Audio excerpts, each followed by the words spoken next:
The following program is sponsored by CBN.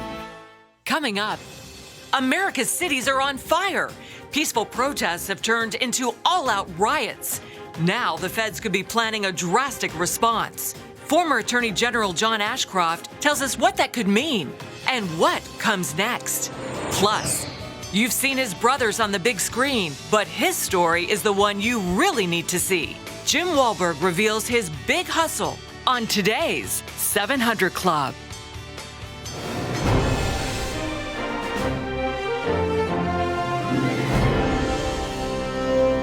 Welcome to the 700 Club. I want to lead today with a statistic that I think is the most important thing that came out of that brawl that took place in Cleveland last night.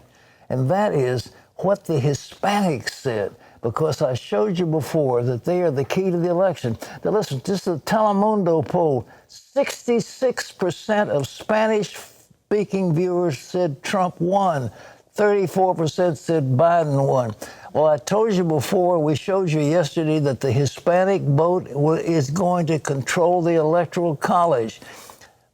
Florida, Texas, Arizona, New Mexico, Nevada, all those states are Hispanic majority, and with their votes, plus a substantial number of Hispanics who live in Philadelphia, it might have something to do with Pennsylvania. So their vote is going to be absolutely crucial. And they said Trump won. Said 64% said Trump won. Surprised a lot of people. We're going to talk to David Brody about it. Angry interruptions, bitter accusations. It was more of a mixed martial arts than it was a boxing match. The gloves were off as President Trump and Joe Biden exchanged punches for 90 minutes in a nasty, nasty debate. So we showed you who the Hispanics said was the winner, but did last night's fiasco sway any voters? White House correspondent Ben Kennedy reports. Looking forward to this, Mr. President. But it did not take long for things to get tense. I've done more than you've done in 47 years. Well, he's just shush for a minute. Angry interruptions. Let him finish, sir. He doesn't know how to do that. And bitter accusations. The fact is that everything he's saying so far is simply a lie. The first debate between President Trump and Democratic challenger Biden erupted in a fight over the nation's response to COVID. He wants to shut down this country. And I want to keep it open. And we did a great thing by shutting it down. Wait a minute, Jeff. Let me shut you down for a second. The two at odds on plans to reopen the country.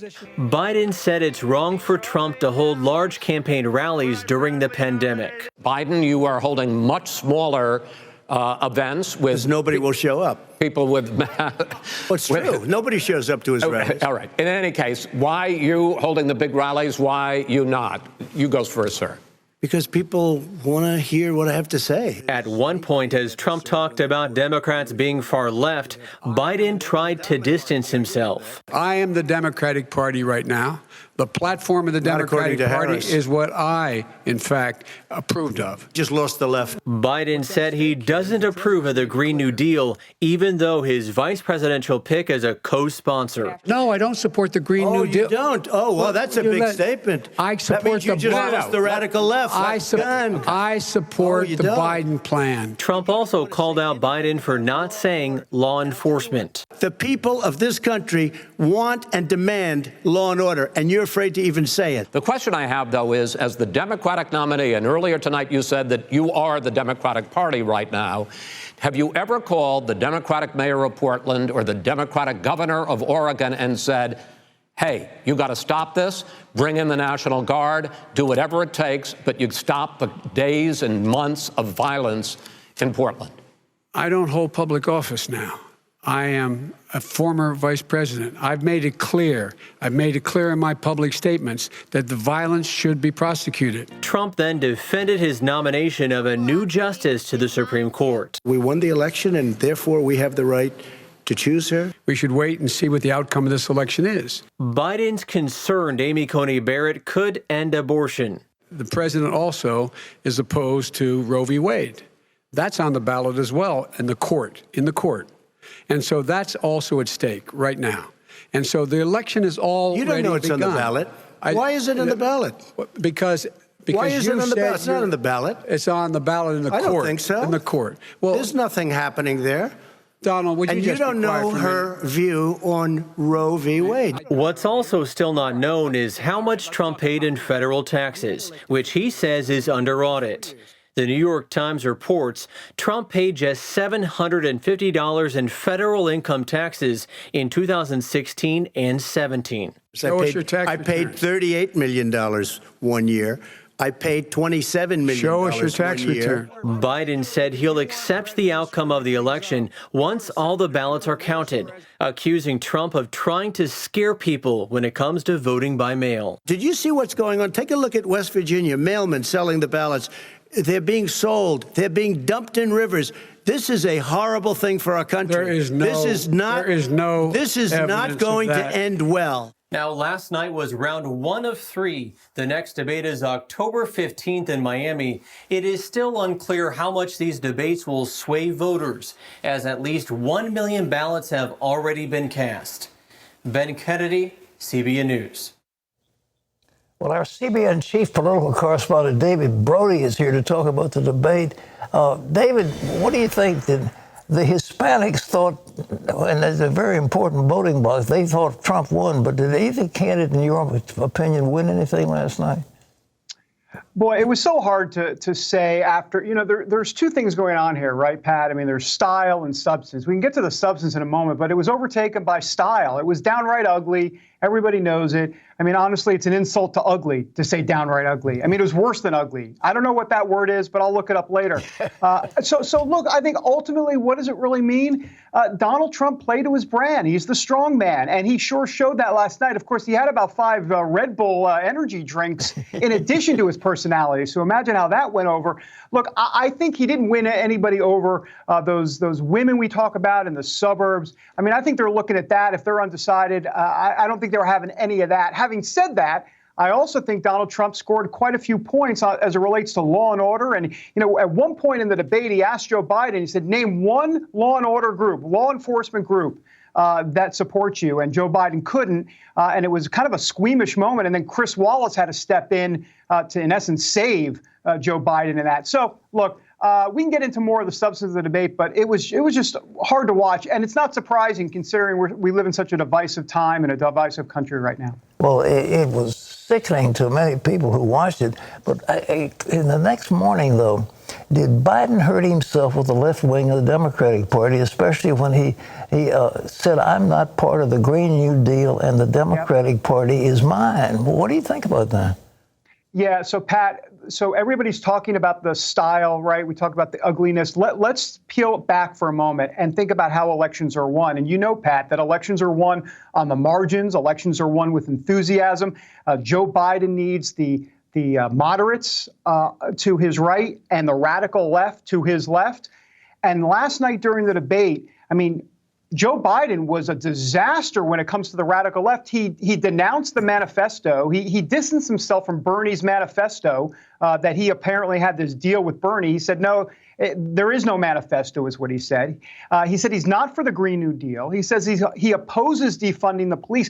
This is all radical left positions that he has just distanced himself from. So for Joe Biden to win, he needs all of that radical left support to win. Now, it might help him on his right flank with centrist moderates, but he can't just have centrist moderates. He needs the whole kit and caboodle from one side and the other. And I think the storyline to watch going forward is the fissure between Biden and the radical left. I thought it was a real problem, Pat.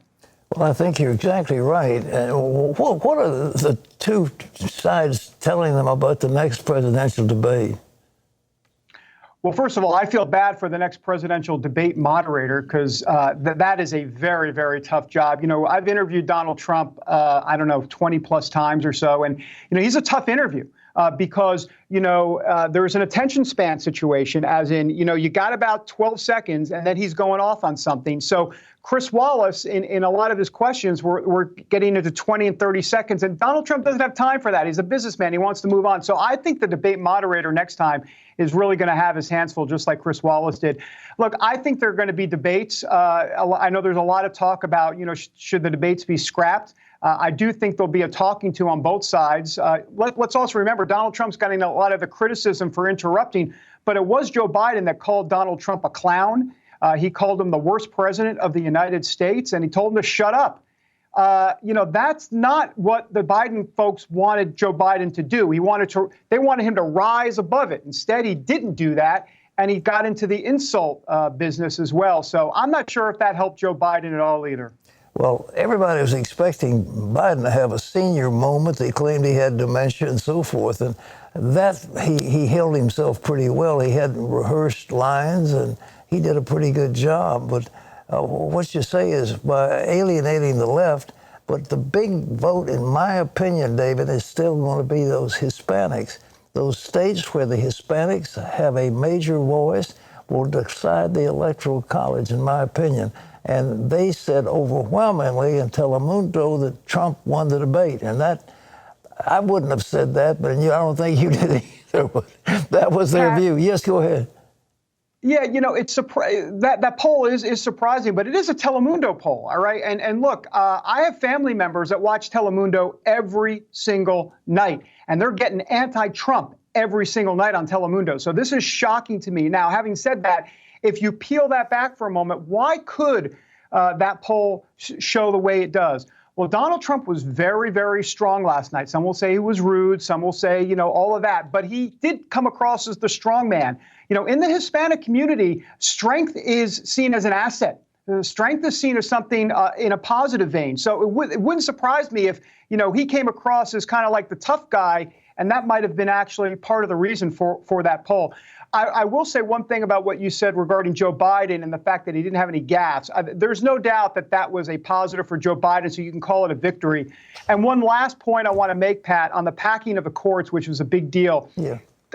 As you know, Joe Biden would not commit to say whether or not he would pack the courts or not. And of course, we know that's an answer. The fact that he didn't answer it, we know that's an answer. And that will hurt him on the centrist side, the moderate Democrat side. So he hurt himself with the radical left. On the packing of the courts answer, he hurt himself with centrists. And if elections are won at the margins, you have Donald Trump going right down the middle. And that's the way, potentially, Donald Trump could win a second term. Franklin Roosevelt had both houses of Congress. He was overwhelmingly loved by the people, and yet he couldn't pack the court. And certainly the Democrats can't pack it today. David, thank you so much.